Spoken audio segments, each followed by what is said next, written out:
नमस्कार विद्यार्थियों। हिंदी व्याकरण की कक्षा में आप सभी विद्यार्थियों का हार्दिक स्वागत है। हम विचार कर रहे थे हिंदी व्याकरण के अंदर एक वाक्यांश के लिए एक शब्द का प्रयोग, और इस संदर्भ में हम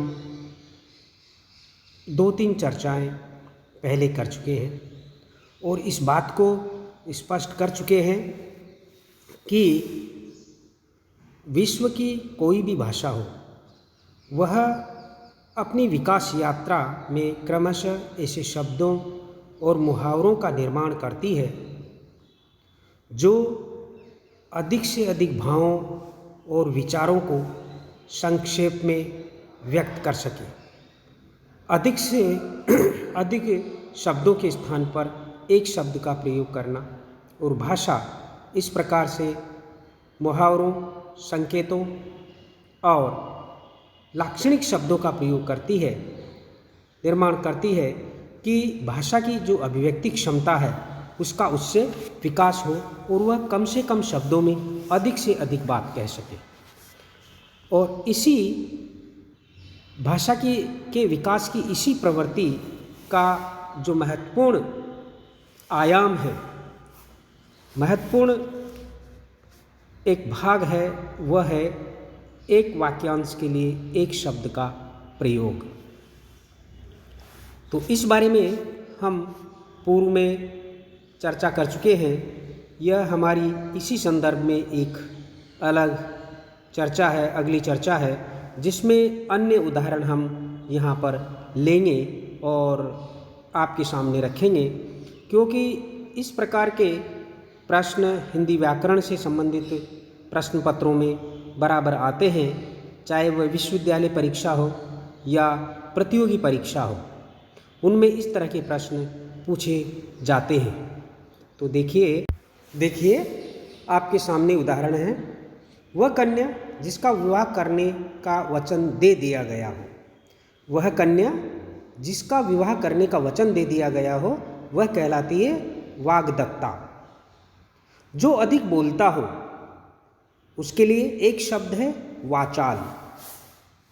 सामाजिक मान मर्यादा के विपरीत कार्य करने वाला, सामाजिक मान मर्यादा के विपरीत कार्य करने वाला, उसे क्या कहेंगे? वामाचारी। वसुदेव का पुत्र, वसुदेव का पुत्र क्या कहलाएगा? वासुदेव। गृह निर्माण संबंधी विज्ञान, उसे क्या कहते हैं? वास्तु विज्ञान।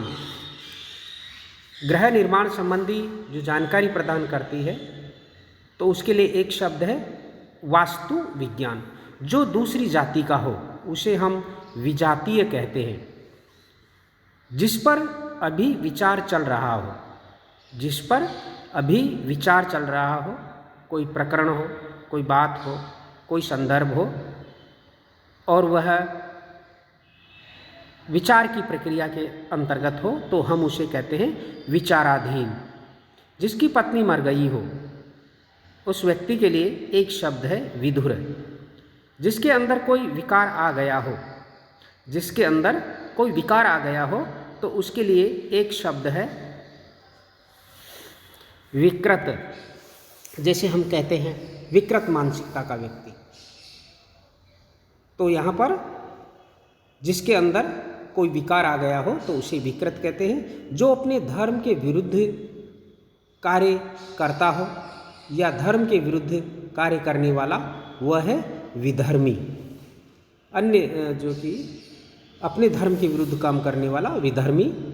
जो विधि या कानून के अनुसार सही हो, जो विधि या कानून के अनुसार सही हो, तो उसे एक शब्द में कहेंगे विधिवत या वैध।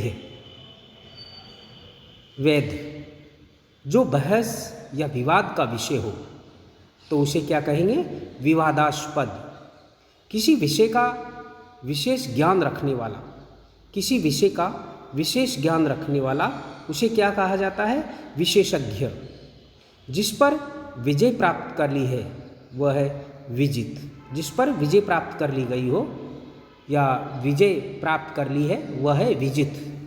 संसार भर में प्रसिद्ध ऐसा व्यक्ति, ऐसी वस्तु या जो भी है, स्थान है जो संसार भर में प्रसिद्ध है, तो उसके लिए क्या कहेंगे? विश्वविख्यात। सही और गलत में अंतर करने में सूक्ष्म, सक्षम।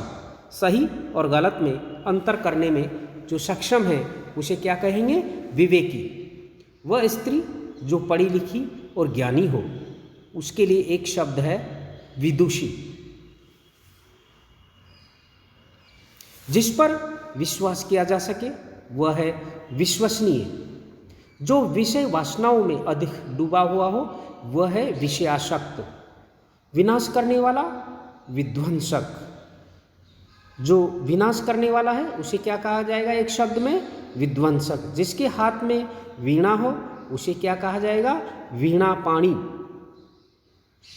व्याकरण का ज्ञाता, वैयाकरण। व्याकरण का ज्ञाता महत्वपूर्ण शब्द है।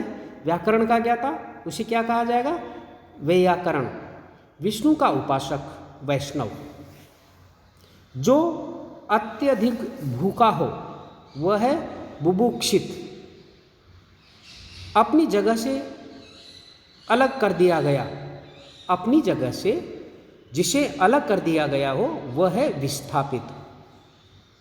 जिसके शरीर के भाग में कमी हो, जिसके शरीर के भाग में कमी हो वह है विकलांग। विदेशों से संबंधित वह है वैदेशिक। जो विजय की इच्छा रखता है, जो विजय की इच्छा रखता है उसे क्या कहा जाएगा? विजयाकांक्षी।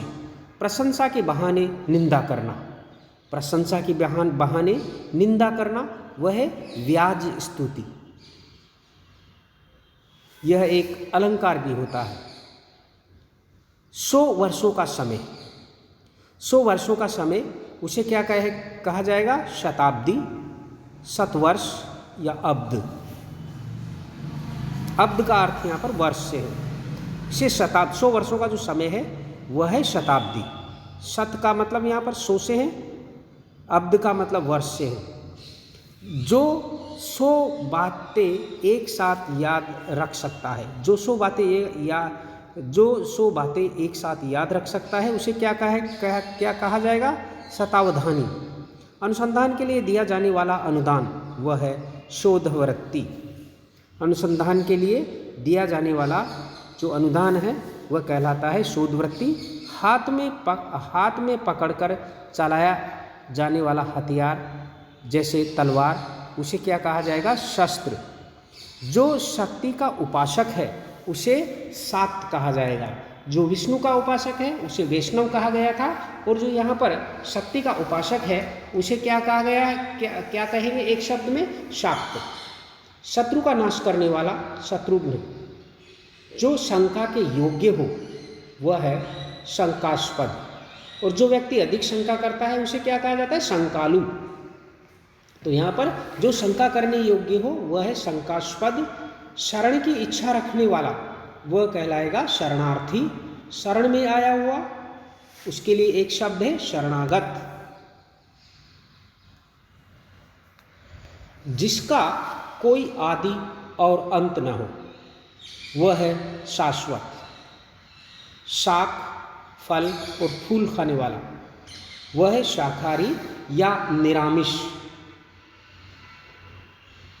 वह जिसके ऊपर शासन हो, वह जिसके ऊपर शासन हो वह है शासित।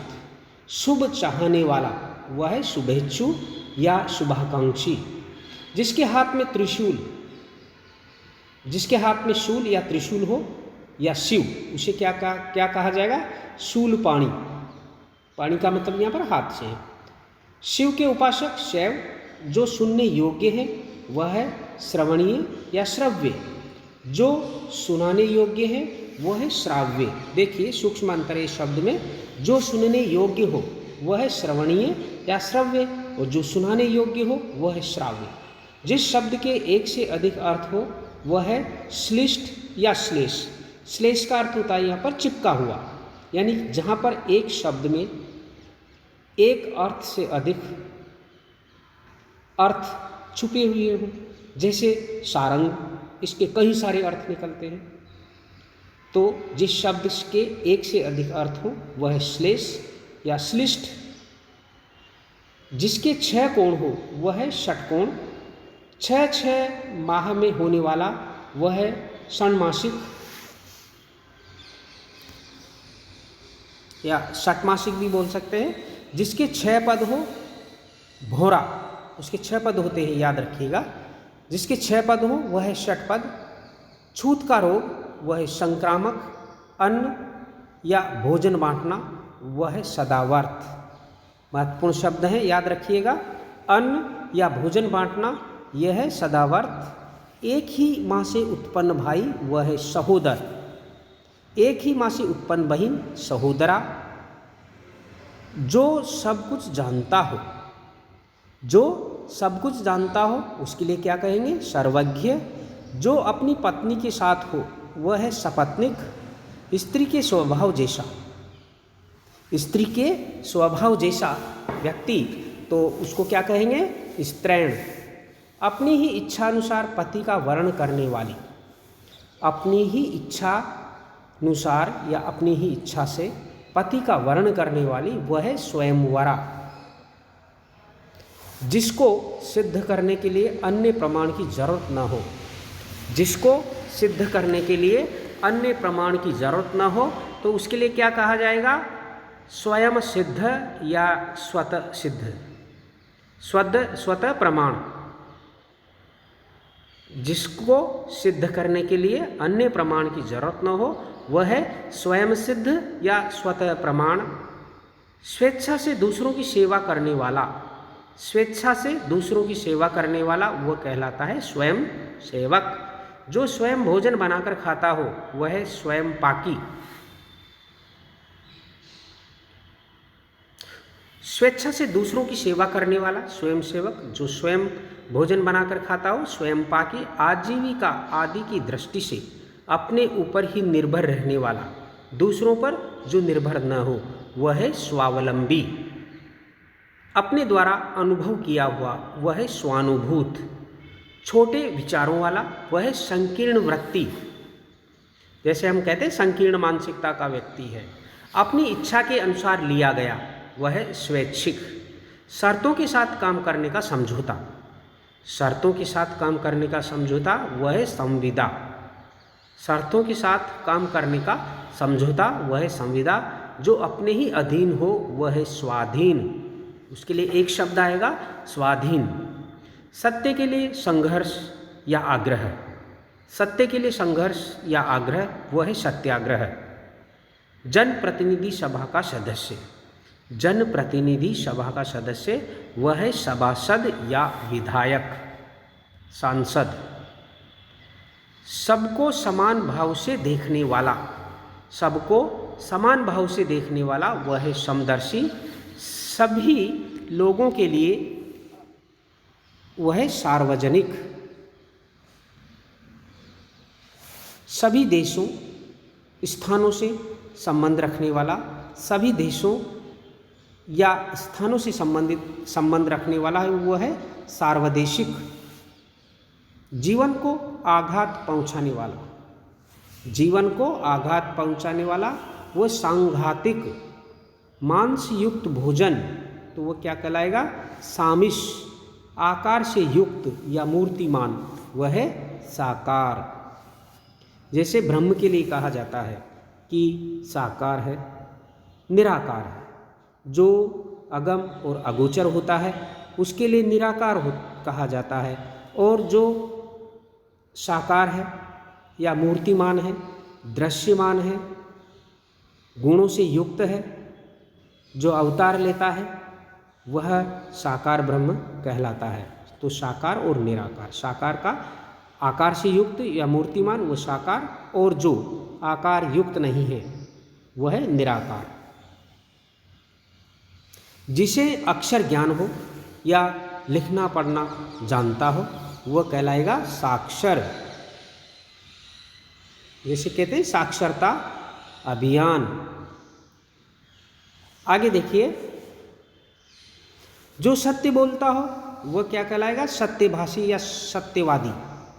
खरी खरी स्पष्ट बात करने वाला, खरी खरी स्पष्ट बात करने वाला वह स्पष्टवादी या स्पष्ट वक्ता। साहित्यिक गुण दोषों की विवेचना करने वाला, साहित्यिक गुण दोषों की विवेचना करने वाला वह समालोचक, समीक्षक या आलोचक। जो किसी रचना की, साहित्यकार की का विश्लेषण करता है, उसके गुण दोषों का निर्धारण करता है, विवेचन करता है, उसे हम समीक्षक कहते हैं, आलोचक कहते हैं और समालोचक कहते हैं। जो असत्य न बोले, नहीं, जो असत्य न बोले वह अमिथ्यावादी, अमिथ्यावादी। जिसकी गलतियां या कमियां ठीक की गई हो वह संशोधित। आगे देखिए, संहार करने वाला, संहार करने वाला संहारक। जिसका चरित्र अच्छा हो वह सच्चरित्र।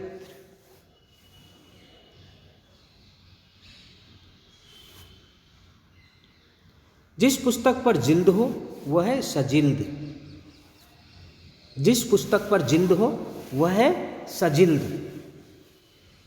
एक ही जाति के लोग वह सजातीय। अच्छा आचरण करने वाला व्यक्ति वह सदाचारी। वह स्त्री जिसका पति जीवित हो वह सधवा, और जिसके पति की मृत्यु हो गई हो उसे विधवा कहा जाता है। जिसने अभी अभी स्नान किया हो, जिसने अभी अभी स्नान किया हो, पुरुष के लिए सद्य स्नात और स्त्री के लिए सद्य स्नाता। ध्यान रखिएगा।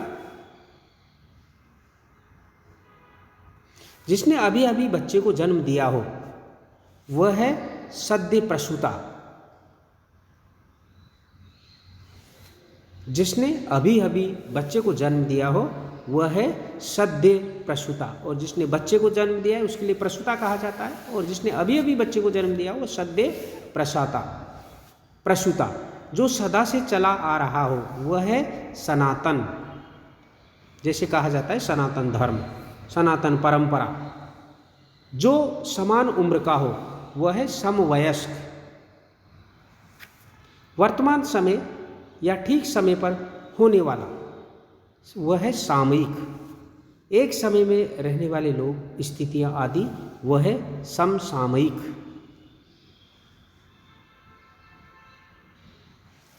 जो सबका प्यारा हो उसके लिए एक शब्द आएगा सर्वप्रिय।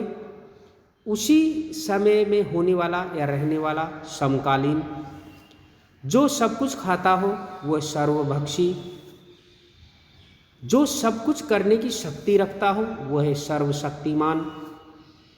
अन्य लोगों के साथ गाया जाने वाला गीत वह है सहगान, यानी साथ साथ जो गाया जाता है वो सहगान, समूहगान भी कहेंगे। जिसका अस्तित्व अन्य वस्तु की अपेक्षा रखता हो, जिसका अस्तित्व अन्य वस्तु की अपेक्षा रखता हो वह है सापेक्षिक या सापेक्ष। जो साथ पड़ा हो उसे क्या कहेंगे? सहपाठी। जिसके 1000 भुजाएं हो वह सहस्त्रबाहु।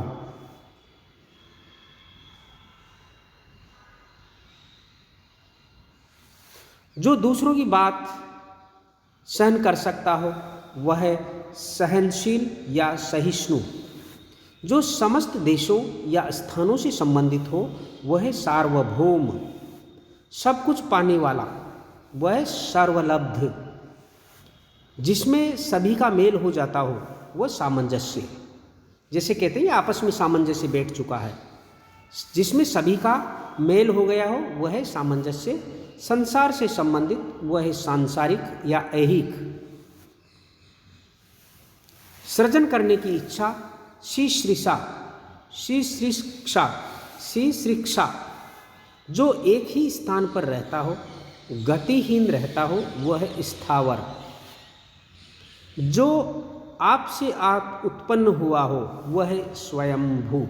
वह किसी दूसरे के पेट से जन्म नहीं हुआ हो जिसका, स्वयं ही उत्पन्न हुआ हो, अपने आप उत्पन्न हुआ हो, वह है स्वयंभू। जो काम करने में आसान हो, वह है सुकर। जिसका रंग सोने जैसा हो, वह है सुनहरा। जिसकी ग्रीवा सुंदर हो, वह है सुग्रीव। जिसकी ग्रीवा सुंदर हो, वह सुग्रीव।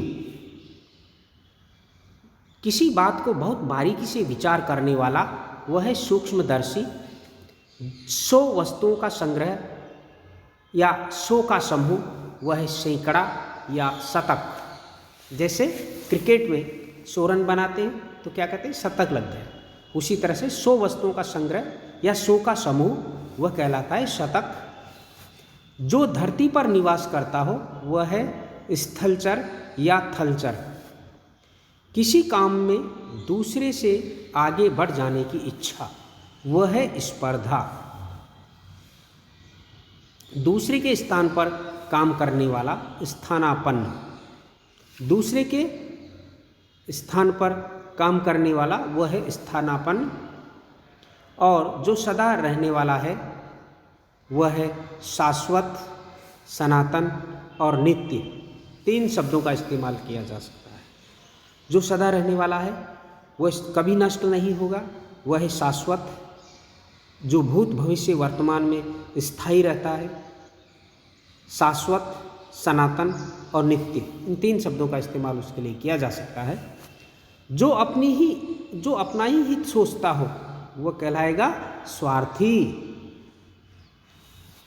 जो सब जगह विद्यमान रहता हो, वह है सर्वव्यापी। जो अपनी ही इच्छा से काम करता हो, वह है स्वेच्छाचारी।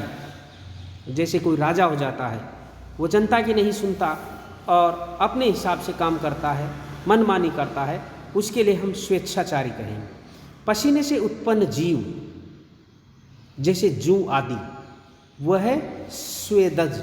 महत्वपूर्ण शब्द है, बहुत कम सुनने को देखने को मिलता है। पसीने से उत्पन्न जीव, जैसे जूं आदि, स्वेदज। जो सव्य बाएं हाथ से भी काम कर लेता हो, वह है सव्यसाची। महत्वपूर्ण शब्द है सव्यसाची। जो बाएं हाथ से भी काम कर लेता है, ऐसे बहुत कम होते हैं। जो समाचार भेजता है, वह है संवाददाता। जैसे किसी पत्र पत्रिका में समाचार का संकलन करके वहाँ तक भेजता है, पत्रिका तक, समाचार पत्र तक, वो संवाददाता होता है। जो सोया हुआ हो, वह है सुषुप्त। हंस की तरह जिस स्त्री की चाल हो, वह है हंसगामिनी। दूसरे के काम में दखल देना, वह है हस्तक्षेप।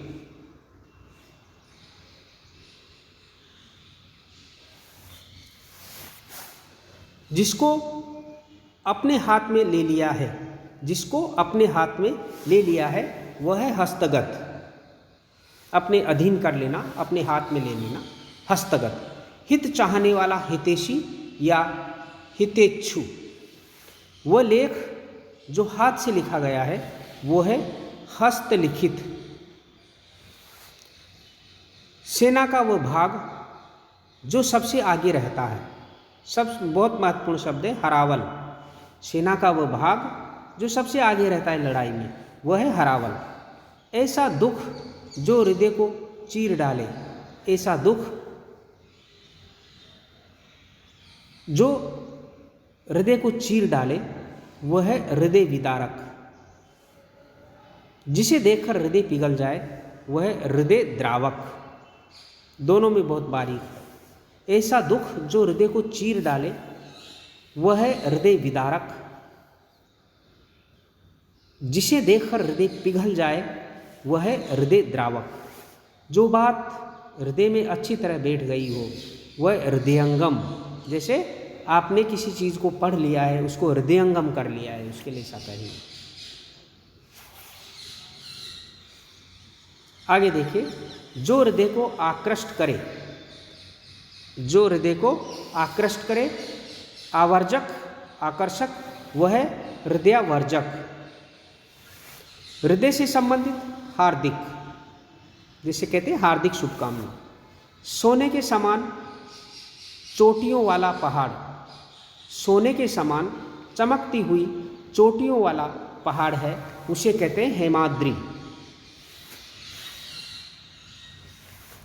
जिन्होंने दूसरों के लिए अपना बलिदान किया हो, जिन्होंने दूसरों के लिए अपना बलिदान किया हो, वह हुतात्मा या शहीद।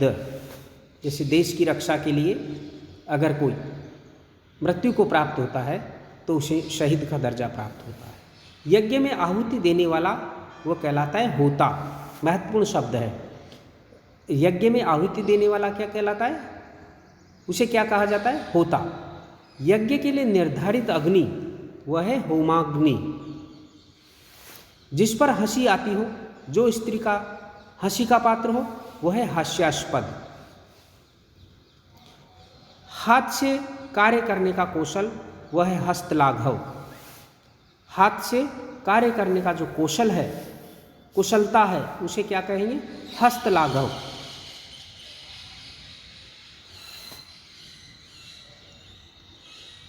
न टलने वाली घटना, अवश्यंभावी घटना, भाग्याधीन। या कोई घटना है जो घटित होने वाली है, अवश्यंभावी घटना है जो टल नहीं सकती, जो होके रहेगी, वह है होनहार। वह है, उसके लिए क्या क्या कहा जाता है? होनहार। ऐसा बयान जो शपथ सहित दिया गया हो, ऐसा बयान जो शपथ सहित दिया गया हो, वह हलफनामा या शपथ पत्र। बहुत महत्वपूर्ण शब्द है। ऐसा बयान जो शपथ सहित दिया गया हो, वह है हलफनामा। और हवन से संबंधित जो सामग्री होती है, उसे क्या कहा जाता है? हवी। उसे क्या कहा जाता है? हवी। तो आज हमारी चर्चा ये यहीं पर ख़त्म होती है। आप इन्हें पढ़ें और याद करें। अगली चर्चा में हम इसी बिंदु पर बात करेंगे और इसी में संभवतः हम इस चर्चा को एक वाक्यांश के लिए एक शब्द है, इसे हम पूरा कर देंगे। धन्यवाद।